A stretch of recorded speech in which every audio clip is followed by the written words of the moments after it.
Self-injurious behaviors. Are they seen the same by different BCBAs? A research proposal. Presentation content. First, the background will be discussed. Then the classification and topography of SIBs. I will move on to applied behavior analysis and assessments. I will give you the problem statement and the research questions. I will state the hypotheses and variables being examined. I will give an overview of the participants. And last, I will describe the methodology that would be used for this proposal. Autism spectrum disorder and self-injurious behaviors. Autism spectrum disorder is a disorder that is characterized by one that exhibits deficits in social communication, has restricted interests, displays stereotypic behaviors, and experiences deficits in social interactions. There are approximately 5 million adults diagnosed with autism in 2017. Self-injurious behaviors, or SIBs, are frequently displayed by individuals who have been diagnosed with autism. SIBs can have damaging effects on the individual psychologically, socially, and physically. SIBs can also affect those close to the individual. Classification and topography. SIBs are behaviors that are not accidental and cause injury to the individual. SIBs are mainly classified as being maintained automatically or by social reinforcement. SIBs can present in many forms that include biting, hair pulling, hitting, headbanging, and pica. Applied behavior analysis.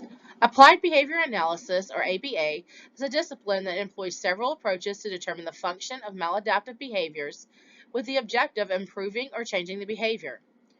Board-certified behavior analysts, or BCBAs, are practitioners of ABA that assess and create interventions for maladaptive behaviors. Assessments. The type of assessments that can be used are functional behavior analysis, which is used to ascertain the function a behavior has for the individual and determine what factors contribute to the behavior.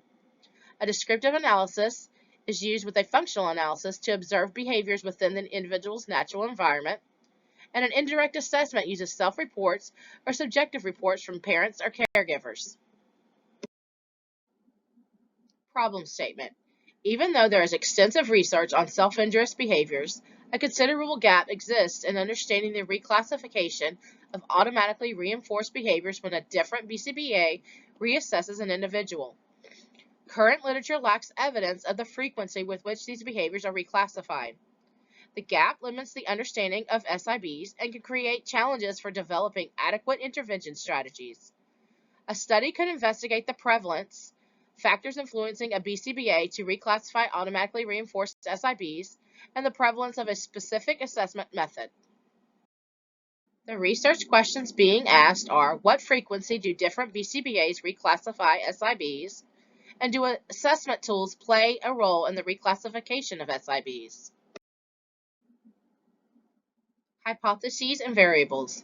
The null hypothesis states there is no significant difference in the frequency of reclassification of SIBs between different BCBAs using multiple assessment tools.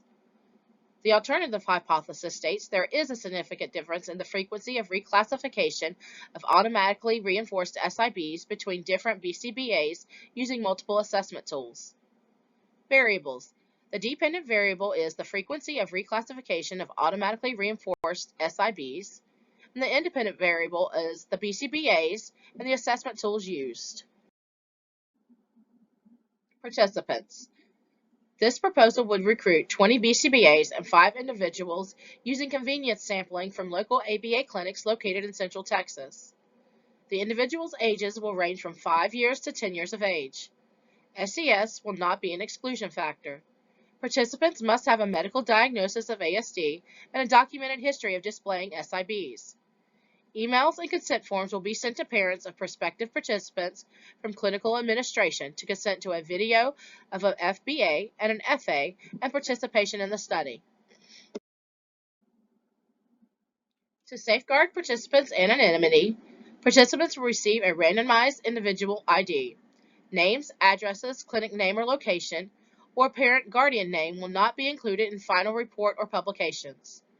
Videos will also not be included in the final report or any publications. Videos will be stored in a secure encrypted file and returned to each clinic after the study's conclusion. Procedures and measuring apparatuses. An FA and an FABA will be conducted by a BCBA. The FA will be used to determine the relationship between environmental factors and exhibited behaviors.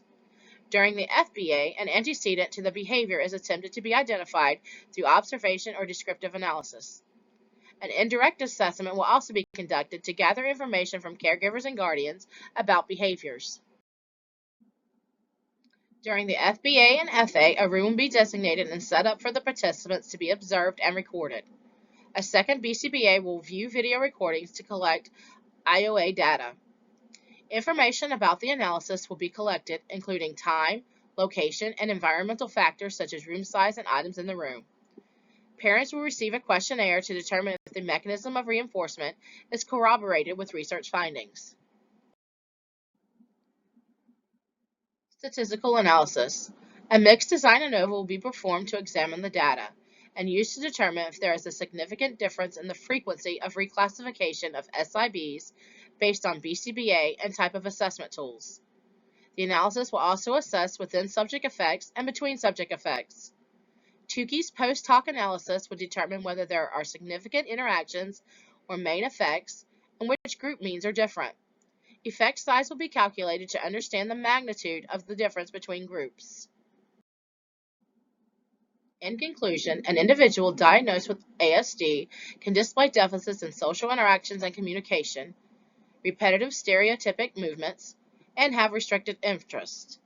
SIBs are frequently displayed by those with autism. SIBs can affect every aspect of one's life.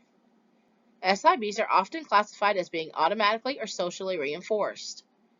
BCBAs use several tools to assess the function and factors contributing to maladaptive behaviors.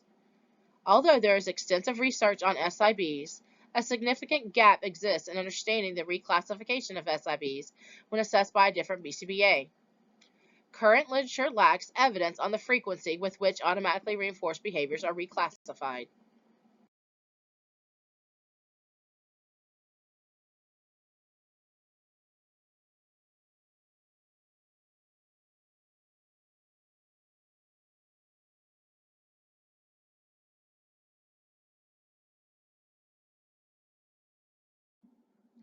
Thank you for watching this proposal presentation.